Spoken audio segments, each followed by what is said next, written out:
नमस्कार, मैं प्रद्युमन जोशीलाल नलवा। आज बात करेंगे हरियाणा प्रदेश की जो 10 लोकसभा क्षेत्र हैं उनमें कांग्रेस पार्टी के लिए सबसे कमजोर सीट कौन सी है। कौन सी वो सीट है जिस पर कांग्रेस पार्टी की हालात हरियाणा प्रदेश में सबसे कमजोर दिखाई दे रही है। और उसका प्रमाण ये है कि पिछले विधानसभा और लोकसभा चुनाव में भी उस लोकसभा में और उस लोकसभा के अंतर्गत आने वाले विधानसभा क्षेत्रों में कांग्रेस पार्टी के प्रत्याशियों की रे माटी बिरान माटी हुई। आप समझ रहे होंगे कि वो लोकसभा क्षेत्र करनाल लोकसभा क्षेत्र हो सकता है, क्योंकि करनाल खुद मुख्यमंत्री मनोहर लाल खट्टर जी का गृह जिला, जहां से वो चुनाव लड़ रहे हैं, उनका जिला है और वहां उनका प्रभाव है। और वहां से जो सांसद हैं उनकी देश में जो सर्वोच्च 3 जो जीत थी उसमें उनकी जीत हुई है। लेकिन आपका ये आकलन और जो राजनीति कर रहे हैं लोग उनका भी ये आकलन गलत है। सबसे कमजोर अगर पूरे हरियाणा प्रदेश में कांग्रेस पार्टी के लिए कोई लोकसभा सीट है तो वो हिसार लोकसभा सीट है। हिसार लोकसभा क्षेत्र जो कांग्रेस पार्टी की राष्ट्रीय महासचिव, पूर्व केंद्रीय मंत्री और हरियाणा की प्रदेश अध्यक्ष रही कुमारी शैलजा जी का गृह जिला है। कांग्रेस पार्टी के राष्ट्रीय महासचिव और राज्यसभा के सांसद रणदीप सिंह सुरजेवाला की ससुराल भी इसी हिसार लोकसभा क्षेत्र में आती है। इसके अलावा पूर्व मुख्यमंत्री चौधरी भूपेंद्र सिंह हुड्डा और उनके सांसद बेटे दीपेंद्र सिंह हुड्डा का भी हिसार से पारिवारिक लगाव है, क्योंकि हिसार के नलवा विधानसभा क्षेत्र के लुदास गांव से उनका पारिवारिक कनेक्शन है, उनका बिल्कुल घरेलू नाता है। इसके अलावा भी हिसार लोकसभा क्षेत्र में कांग्रेस पार्टी के कई दिग्गज नेता हैं। लेकिन अगर मैं तथ्यों के आधार पर और आंकड़ों के आधार पर जो पिछले लोकसभा चुनाव में और पिछले विधानसभा चुनाव में हुआ उसके हिसाब से आकलन करूं तो आप भी बखूबी समझ जाएंगे कि करनाल की बजाय हिसार लोकसभा क्षेत्र में कांग्रेस पार्टी की सबसे बुरी हालात है। हालांकि कुछ नेता जो लगातार कागजी नेता हैं, नेताओं की चाटुकारिता करते रहते हैं, लगातार नेताओं को गुमराह करते रहते हैं, वो पार्टी के नेताओं को इस तरह के सब्जबाज भी दिखाते रहते हैं कि हिसार में पार्टी बहुत ताकतवर है। अब मैं सिलसिलेवार कंपैरिजन करूंगा करनाल और हिसार लोकसभा क्षेत्र के सभी 9 के 9 विधानसभा क्षेत्रों का। हरियाणा प्रदेश की सभी 10 की 10 लोकसभा क्षेत्रों में 9 विधानसभा क्षेत्र आते हैं। अगर बात करें करनाल लोकसभा क्षेत्र की तो करनाल लोकसभा क्षेत्र में करनाल, घरौंडा, नीलोखेड़ी, इंद्री, असंध ये 5 करनाल जिले के और 4 पानीपत शहरी, पानीपत ग्रामीण, इसराना और समालखा 4 जो है पानीपत जिले के विधानसभा क्षेत्र आते हैं। इन 9 में से 3 जगह कांग्रेस पार्टी के सिटिंग विधायक हैं और यहां पर कांग्रेस पार्टी के जो बाकी जो हारे हुए नेता हैं उनको भी अच्छे खासे मत मिले हैं। अगर बात करें सबसे पहले करनाल की, जहां से मुख्यमंत्री मनोहर लाल खट्टर जी ने चुनाव लड़ा और वो जीते, वहां से कांग्रेस ने जिन त्रिलोचन सिंह जी को टिकट दी वो दूसरे नंबर पर रहे और उनको मुख्यमंत्री के सामने 34,718 मत मिले, जो एक अच्छे खासे वोट देखे जा सकते हैं। क्योंकि करनाल, जब हम आंकड़ों के हिसाब से बात नहीं करते तो हर आदमी ये सोचता है कि करनाल में बीजेपी सबसे मजबूत है और कांग्रेस सबसे कमजोर है, जबकि है उसका विपरीत। हिसार में कांग्रेस सबसे ज्यादा कमजोर है। यहां भारतीय जनता पार्टी कांग्रेस के मुकाबले कई गुना ज्यादा मजबूत है और जिसका मैं सिलसिलेवार जब आपको बताऊंगा तो आप खुद भी समझ जाएंगे। उसके बाद हम बात करते हैं घरौंडा विधानसभा क्षेत्र की। घरौंडा में अनिल कुमार को कांग्रेस ने टिकट दी, वो दूसरे नंबर पर रहे, उनको लगभग 50,000 वोट 49,807 मत मिले। उसके बाद नीलोखेड़ी की अगर बात करें, बंताराम जी को टिकट दी, उनको 19,736 मत मिले और वो तीसरे स्थान पर रहे। इसके बाद इंद्री में डॉक्टर नवजोत कश्यप को टिकट दी गई, उनको 16,776 वोट मिले और वो तीसरे नंबर पर रही। ये सबसे कम वोट जो है पूरे करनाल में उनको मिले कांग्रेस प्रत्याशी के तौर पर। और करनाल में एक कांग्रेस का विधायक भी जीता, वो है असंध से शमशेर सिंह गोगी, जो पहले स्थान पर रहे, जीते 32,114 मत उनको प्राप्त हुए। इसके बाद बात करते हैं पानीपत जिले की। पानीपत शहरी में कांग्रेस ने संजय अग्रवाल को टिकट दी, वो दूसरे नंबर पर रहे, उनको 37,318 मत मिले।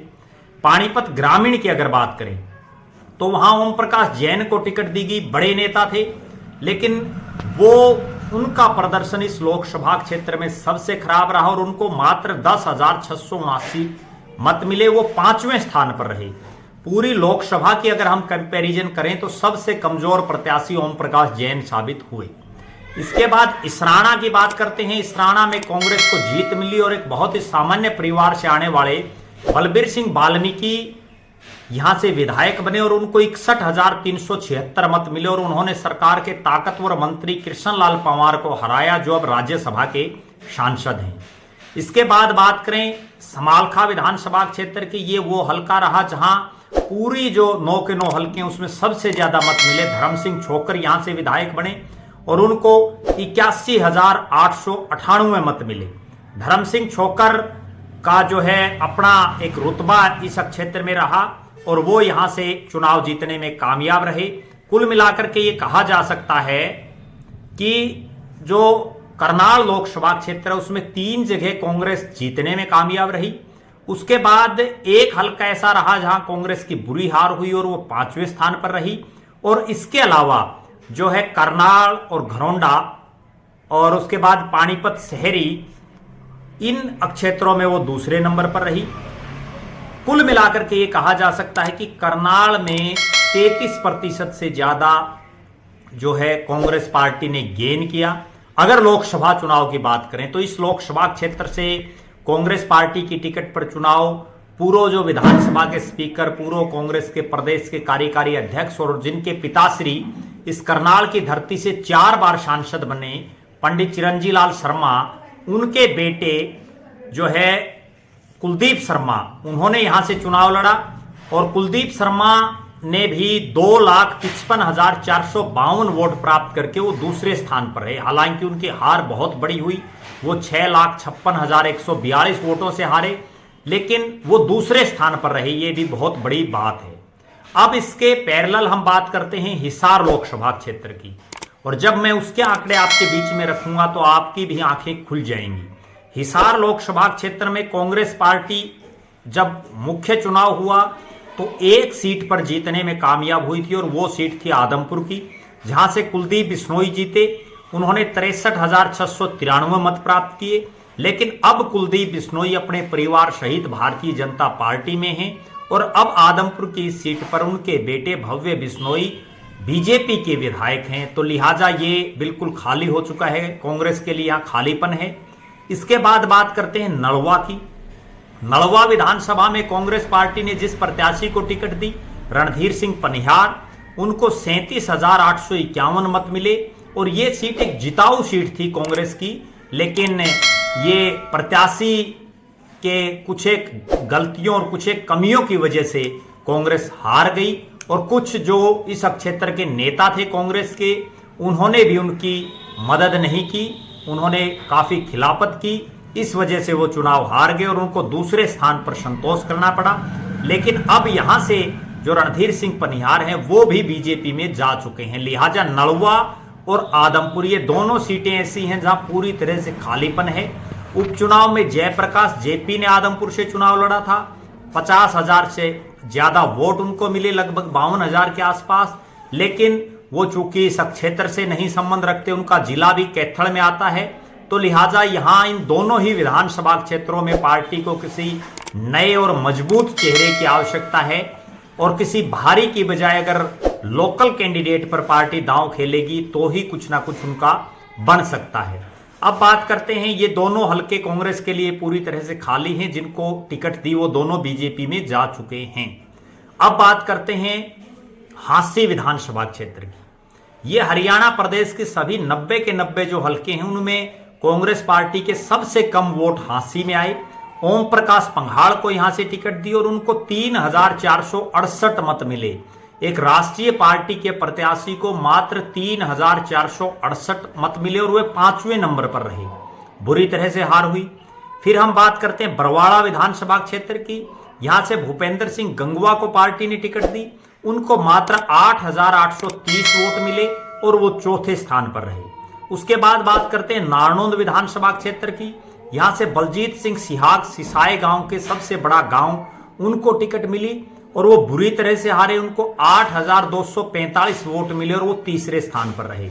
उसके बाद बात करते हैं उकलाना विधानसभा क्षेत्र की। यहां से बाला देवी खेदड़ को टिकट मिली है, कुमारी शैलजा का घरी हल्का भी है और उन्हीं की वो प्रत्याशी थी, उनको मात्र 11,573 वोट मिले और वो तीसरे स्थान पर रही, बुरी हार नसीब हुई। इसके बाद बात करते हैं हिसार शहर की। यहां से रामनिवास राणा को कांग्रेस ने चुनावी मैदान में उतारा, उनको 33,843 मत मिले और वो दूसरे नंबर पर रहे। ये 7 हलके तो हिसार जिले के आते हैं हिसार लोकसभा में, और 2 हलके, एक जींद का उचाना और भिवानी का बवानी खेड़ा। अब उनकी बात करते हैं। उचाना जो हलका है वहां से बलराम कटवाल, जो चौधरी भूपेंद्र सिंह हुड्डा के प्रत्याशी के तौर पर उन्होंने चुनाव लड़ा, कांग्रेस के प्रत्याशी के तौर पर, उनको बुरी हार नसीब हुई और उनको मात्र 4,972 वोट मिले और वो 5वें स्थान पर रहे। इसके बाद बात करें बवानी खेड़ा विधानसभा क्षेत्र की, तो यहां से रामकिशन फौजी को कांग्रेस ने टिकट दी, वो दूसरे स्थान पर रहे, उनको 41,492 मत मिले। कुल मिलाकर के कहने का लबोलवाब ये है कि हिसार लोकसभा क्षेत्र हरियाणा प्रदेश का कांग्रेस पार्टी के लिए सबसे कमजोर क्षेत्र है। हालांकि कुछ पूर्व विधायकों ने इसके बाद पार्टी जो पहले कांग्रेस में थे और टिकट कटने के बाद वो फिर आ गए, वो शामिल भी हुए हैं, लेकिन उसका कितना असर पड़ता है ये जो है भविष्य के गर्भ में है। इसके अलावा अगर हम देखें हिसार लोकसभा का ओवरऑल, तो कुल मिलाकर के 2 प्रत्याशी जो ठीक ठाक जिन्होंने वोट मिले वो दोनों बीजेपी में चले गए। हिसार और बवानी खेड़ा के जो 2 प्रत्याशी थे जिनको 30,000 से ज्यादा वोट मिले, इसके अलावा बाकी जितने कैंडिडेट थे उनको सभी को 10,000, 3,000 से और 11,000 के बीच में वोट मिले। 2 प्रत्याशी 5वें नंबर पर रहे, एक चौथे पर रहा, उसके अलावा 2 तीसरे नंबर पर रहे। ये बुरी हार हम कह सकते हैं कांग्रेस की। अब बात करते हैं लोकसभा चुनाव में। पिछले लोकसभा चुनाव में यहां चौधरी भजनलाल के पोते भव्य बिश्नोई जो बीजेपी के आदमपुर से विधायक हैं, उनको कांग्रेस ने टिकट दी और उनको मात्र 1,84,369 वोट मिले और वो तीसरे स्थान पर रहे और उनको 4,18,920 वोटों से चौधरी बीरेंद्र सिंह के बेटे ब्रिजेंद्र सिंह ने हराया और बुरी तरह से हराया।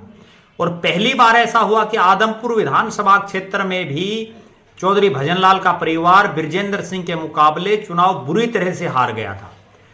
अब अगर बात करें आज के सिनेरियो की, आज का सिनेरियो भी यही है कि करनाल में अगर कांग्रेस पार्टी किसी मजबूत चेहरे को टिकट देती है और किसी फ्रेश कैंडिडेट को टिकट देती है तो वो हिसार से भारी रहेगा। हिसार में भी अगर कांग्रेस को कुछ नया करना है, कुछ यहां कोई कारनामा करके दिखाना है, तो यहां कांग्रेस पार्टी को किसी नए चेहरे पर दांव लगाना होगा, किसी विश्वसनीय और मजबूत नेता को यहां से उतारना होगा, वरना कांग्रेस पार्टी का कैंडिडेट यहां से, जैसा पिछले 4 चुनाव में यहां हो चुका है, 3 आम चुनाव और एक उपचुनाव में यहां से 3 नंबर पर कांग्रेस रही है, तो कहीं एक बार फिर से वो ना हो जाए। क्योंकि जो बड़े चेहरे जिनका आज टिकट के लिए नाम चल रहा है वो सब घिसे पिटे नेता हो चुके हैं, लगातार चुनाव हारते जा रहे हैं। कईयों की जो टिकटें भी कट चुकी थी, आज वो एमपी की टिकट के लिए दावा कर रहे हैं। अब देखना यह है कि हिसार और करनाल में कांग्रेस किस चेहरे पर दांव लगाती है, उस पर हमारी नजरें बनी रहेगी। लिहाजा इतना कहना तो बिल्कुल कहा जा सकता है स्पष्ट शब्दों में कि हरियाणा प्रदेश की सभी 10 की 10 लोकसभा क्षेत्रों में सबसे कमजोर सीट आज के दिन भी हिसार लोकसभा है। यहां कांग्रेस पार्टी के पास 9 के 9 हलकों में कोई विधायक नहीं है। यहां पार्टी लगातार 4 चुनाव में तीसरे नंबर पर रह चुकी है। यहां विधानसभा के चुनाव में पार्टी के प्रत्याशियों को 3-3, 5-5, 8-8 हजार वोट आए हैं और उसके बाद भी कोई बहुत लंबा चौड़ा यहां पार्टी का सिस्टम आज भी नहीं दिखाई देता। लिहाजा कांग्रेस के शीर्ष नेतृत्व को हिसार लोकसभा क्षेत्र पर विशेष ध्यान देने की जरूरत है, तभी बात बन पाएगी। और एक और विशेष बात यह है कि हिसार लोकसभा क्षेत्र में जब तक कांग्रेस पार्टी के विधायक नहीं जीतेंगे, जब तक लोकसभा चुनाव में हिसार से कांग्रेस के प्रत्याशी को सम्मानजनक वोट नहीं मिलेंगे, तब तक हरियाणा प्रदेश में कांग्रेस की सरकार बनने के चांस भी बहुत कम हैं। हमारी नजर हरियाणा प्रदेश की तमाम राजनीतिक गतिविधियों पर लगातार बनी रहेगी। आप हमारे साथ जुड़े रहें, हमारे फेसबुक पेज को लाइक और फॉलो करें, यूट्यूब पर चैनल को सब्सक्राइब करें, बेल आइकन घंटी का बटन अवश्य दबाएं, वीडियो को ज्यादा से ज्यादा शेयर करें, अपने बहुमूल्य कमेंट्स अवश्य लिखें। बहुत बहुत धन्यवाद। आपका अपना प्रद्युमन जोशीला नलवा।